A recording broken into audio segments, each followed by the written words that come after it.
So hi everyone, my name is Brenda and I'm from pitchIN. Welcome to our Get to Know the Founder sessions where we would like you, the investor, to know more about our issuers and their stories. So we will spend about 10 minutes speaking to these founders and we will ask them about 7 to 8 questions about themselves and the company. So after that, we will wrap this session up with a set of rapid fire questions where they have to choose between two options, this or that. So today we are sitting down with Alex to get to know more about Noom Biotech. Noom is an agri-tech startup that envisions a healthier planet with food, water, and energy for all by introducing their own hydrophonic technology called an Agrofloat. So they are currently pre-live on pitchIN and they aim to raise $500,000 on pitchIN with this campaign. So without any further ado, I would like to welcome Alex to our Get to Know the session today. Hi, Alex. Yeah, hi. Hi. Can we start with a very quick introduction of yourself? Sure, of course. My name is Alex Laqueta. I'm the founder and CEO of Noom Biotech. What we really do is we conceptualize, we research and build botanical plant-based solutions that benefit people. So basically, we look at all stages, really from farming to botanical extracts and as well, of course, botanical-based products. Thank you. All right, so we're going to go straight to the questions. All right, so we're going to take it all the way back to the beginning. Why did you start Noom Biotech? Well, why did we start Noom Biotech? You see, we have a very talented team, actually, which I work with since quite a long time. These people have decades of experience, especially developing botanical health solutions.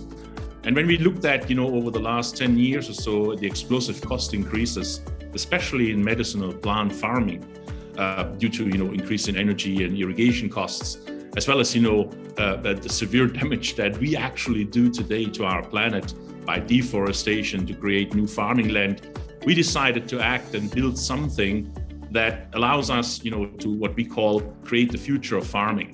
And that's really our Agrofloats farming technologies, which has the potential to revolutionize farming and hopefully also can add to protect our planet. So what were you doing before running the company? Were you always in this line of business? I've spent the past 34 years or so leading and building pharmaceutical and nutritional companies, really from startup to multi-million-dollar organizations. When I completed my studies and scientific training in my home country, which is Germany, in 1988, and then basically lived in Asia since 1995, so about a little bit under 26 years right now.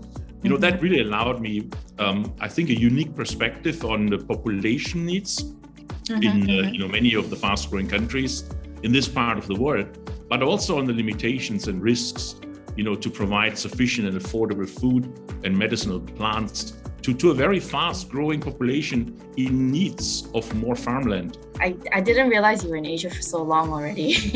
6 years now it is. Yeah, wow. Okay, so what is a typical day for you at the company, at Noom Biotech? Do you wake up? Do you grab coffee first? Yes, I do actually. So I'm a very early riser actually. I start my day at 6:30 in the morning. I really go for a half an hour on the treadmill or swimming if I can. Play twice or 3 times a week in the morning tennis. Once I hit the office, really the first thing I do normally is just sit down and write down a list of all the activities that I want to accomplish that day. Then I check my daily reports and especially my emails, of course. Our current customers are Europe-based, therefore, whatever they wrote in the evening, I get in the morning. So my email load in the morning is quite heavy, keeps me down for about an hour or 2, probably more. Around lunchtime, probably I start with video calls with either suppliers or specifically also with my team members who actually still opt to work from home or with customers per se. And usually I end my day at roughly about 6, 7, sometimes 8, depending on, the needs of European and US-based customers and suppliers. However, the last thing I do actually every day, and I really developed that very well, is to tick off my daily to-do list and try to reflect on especially the areas or the topics I couldn't accomplish and why I couldn't accomplish them. I believe this really has made me a stronger planner and also more efficient throughout the day. That's something new that I've learned. I never thought about doing something like that. Where did you learn to do that? Was it just something that you thought about? To be honest, no. I think I picked it up at one of the many trainings I have been, as I've been associated with large MNC companies in the past, pharmaceutical as well as nutritional companies. You get to know a couple of things and you have to decide what works well for you. And, above all, this actually worked very well for me personally. And I think it's simple enough. Have the discipline to sit down and write down a list, and in the evening hours look at, say, why didn't I do it? Was it a time issue? Was it, a skills issue? Didn't I have access to the right information? Or didn't I get the feedback from the right people? And what can I do next time to avoid that? It's really efficient and very simple process anyone actually can do. So what would you say is the most gratifying part about running the company, especially, when sustainability is so big now? It's not the big things that matter, but the little things that matter most. And, the right answer here out of the book would be, achieving a vision, creating a legacy, and, adding to world health, which are all very important. But these things take usually many, many years and take a very long time, right? So for me personally, the most gratifying, you said, about running a company is the daily interaction with team members.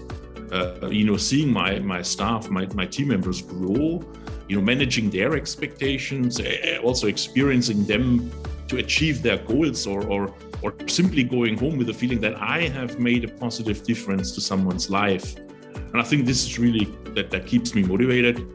And I think, to be honest, the money is also not bad either. So that's also something one has to be honest. Contrasting to that, what do you say are some of the challenges that might keep you awake at night? The challenges in leading a company or a team per se, especially during trying times like these, are mainly about financial considerations, both on the company revenue or resource allocation, where do I invest, or profitability, but also what's important to me is employee welfare. Yeah. So providing job security in a positive environment that fuels growth potential is, to me, of greatest importance. However, so is achieving expected shareholder return. And you know what? These two don't always mix. Yeah?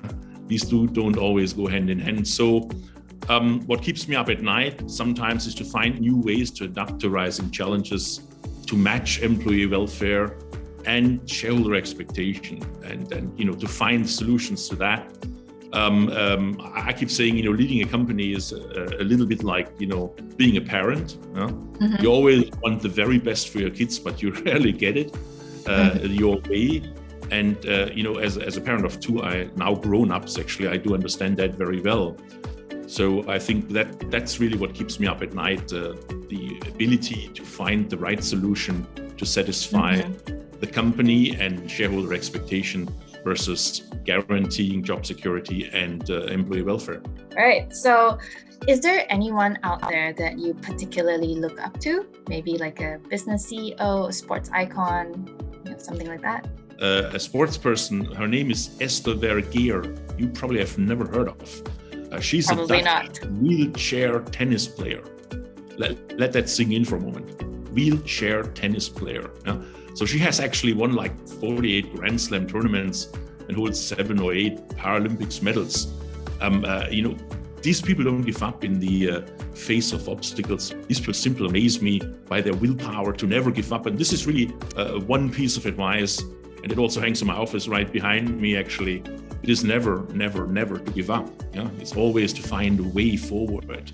That really keeps us going. And this is what I admire in people most, the ability to never, never, never give up.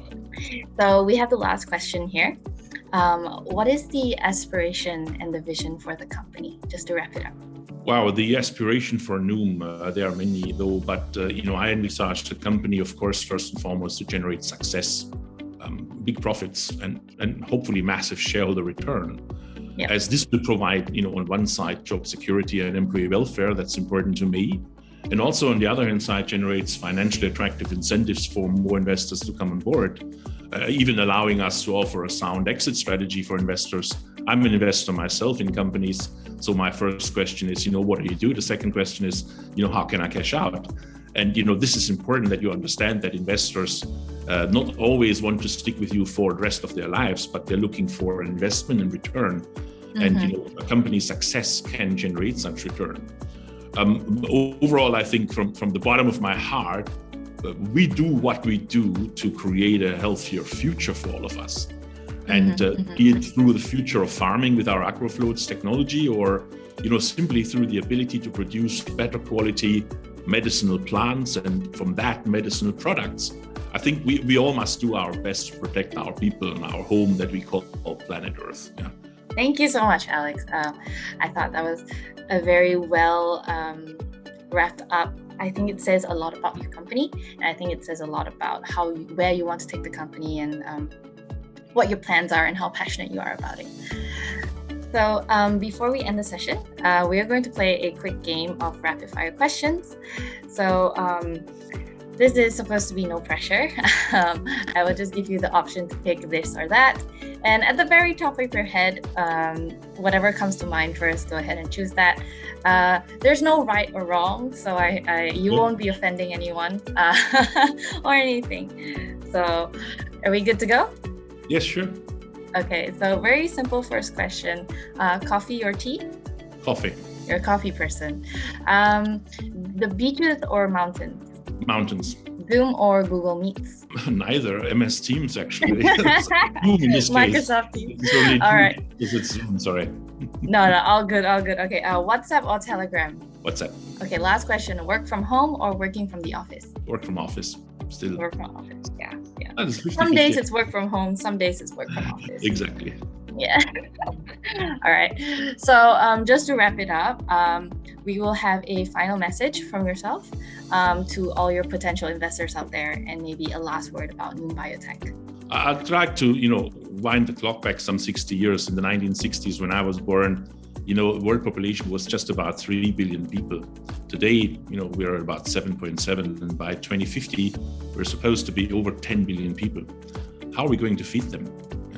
Providing for such population will require that today we start to raise food productions all over the world by 70%, and that ideally without impacting the planet's health. Our company, Noom Biotech, has developed 4 promising revenue streams. First and foremost, we consult biotech companies in Europe and US, all over the world, to make their entry into Asia. We develop our own products based on our own extracts. We plan to grow on our own plant-based extracts. And of course, we do that, with the development of our Agrofloats farming solutions that are land, water, energy, and climate independent. Means they can be deployed without, plugging them in or having a water supply. And they can be deployed on oceans, rivers, lakes, in wetlands, or any other type of unproductive land. That's what we believe is the future. So join us in our journey to create that future of farming. Thank you. Thank you, Alex, for being here today. So to those of you watching, you can invest for as low as 2,772 ringgit, and you can find Noom's campaign page on www.equity.pitchIN.my, where you can also post any of the questions that you have for Alex in the Q&A section. So thank you so much for joining us and for sticking with us all the way to the end of our Get to Know the Founder session. Thank you, everybody. See you next time.